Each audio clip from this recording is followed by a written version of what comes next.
I'm sitting with Dr. Peter Reiss, co-chair of ACE 2018 conference and professor of medicine of the Academic Medical Center, University of Amsterdam. Dr. Reiss, my first question for you. This summer will mark 4 years since Joep Lange's death. You work closely together. How are you continuing his legacy? Yeah, so one of the direct legacies is actually the conference, because we worked together very closely on getting the nomination for the AIDS 2018 conference. So I obviously would have liked to do the conference together with Joep, but that's not possible. So I think one of the legacies is to try and make it a big success, also in memory of Joep, but also the other people who died on that flight.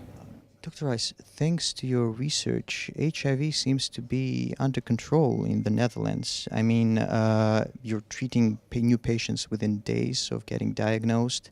And how quickly do you think you're going to put an end to AIDS epidemic in Netherlands? That's a difficult question. I'm not necessarily as optimistic as you sound.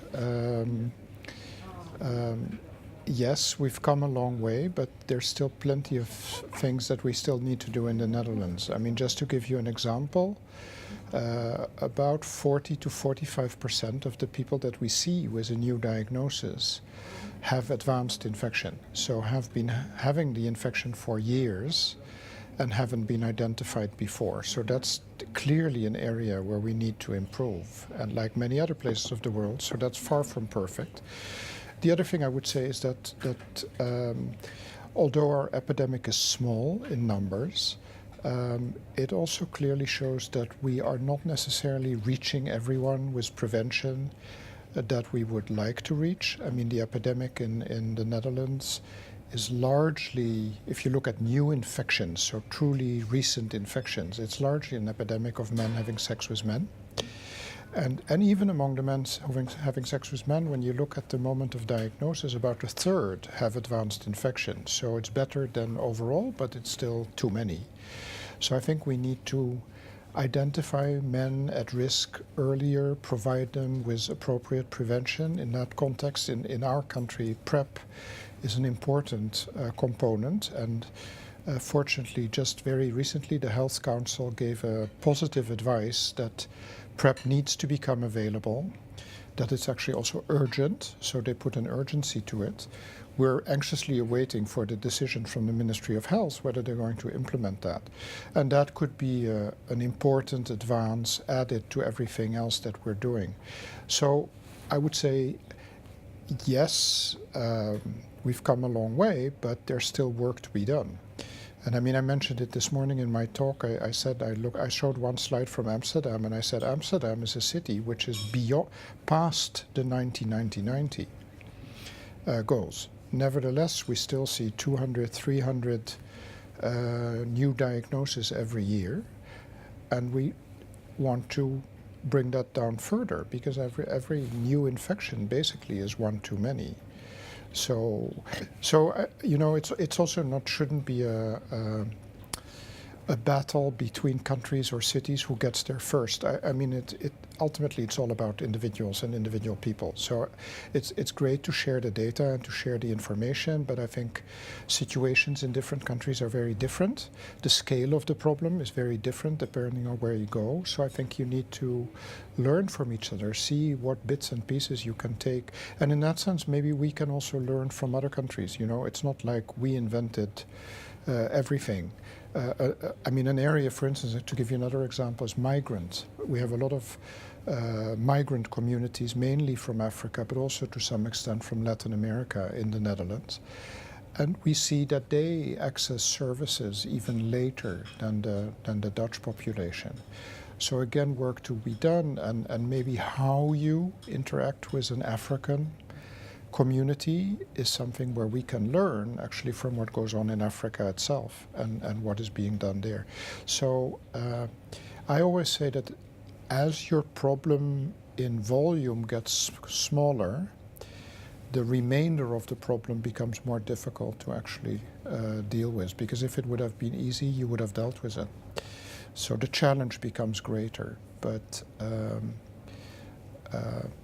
So that's really, I think, long answer to a short question. Despite the political tension between the EU countries and Russia, we still witness a rather large delegation of Dutch colleagues. Do you expect the same for the same delegation of Russian delegates, Russian colleagues to Amsterdam in a couple of months? Yeah, well, I think it's to the credit really of our Dutch government and especially the Ministry of Foreign Affairs and they know best, right, at the government level what the tensions are. And there are political tensions, but they said, despite the political tensions, we still need to make sure that we continue a dialogue. And that's really why the delegation of us is here, because it's to have the dialogue with people that are trying to tackle the problem, people that are working on the ground and share those experiences and see whether you can assist each other in spite of the political tension, which is not always easy, but I think it's not a reason to give up. So the reverse, and I showed some numbers this morning, one of the efforts when the conference coordinating committee and the organizers behind the AIDS 2018 conference, what they always do for everywhere they go, they set a number of objectives. And the team decided that one of the objectives should be to spotlight the epidemic in Eastern Europe and Central Asia, the conference coming to the European continent, and that was one of the goals. So it's one thing of putting that in nice sentences, then the question becomes, so how do you actually do that?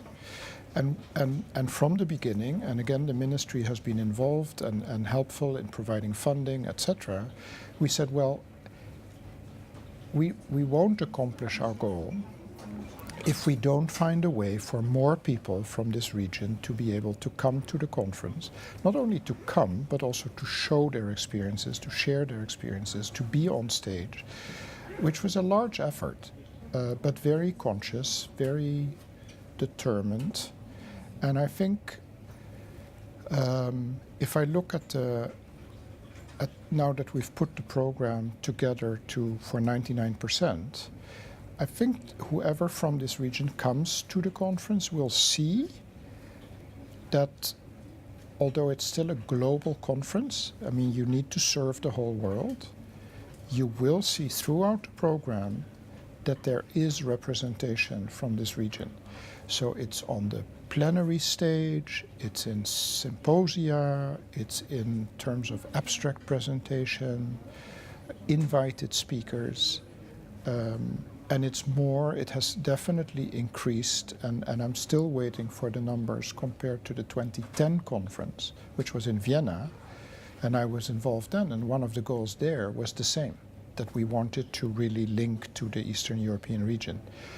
And it'll be interesting, we actually asked that question, can we compare the numbers and what we're expecting for Amsterdam to Vienna? Because hopefully it will be an increase and it will show us whether the efforts we put into it actually worked. So I think the short answer to your question is my expectation is, yes, more people than in Vienna and hopefully the ability for a dialogue, and very important, I mean, that it doesn't stop after the conference ends, that there's a continuation of that.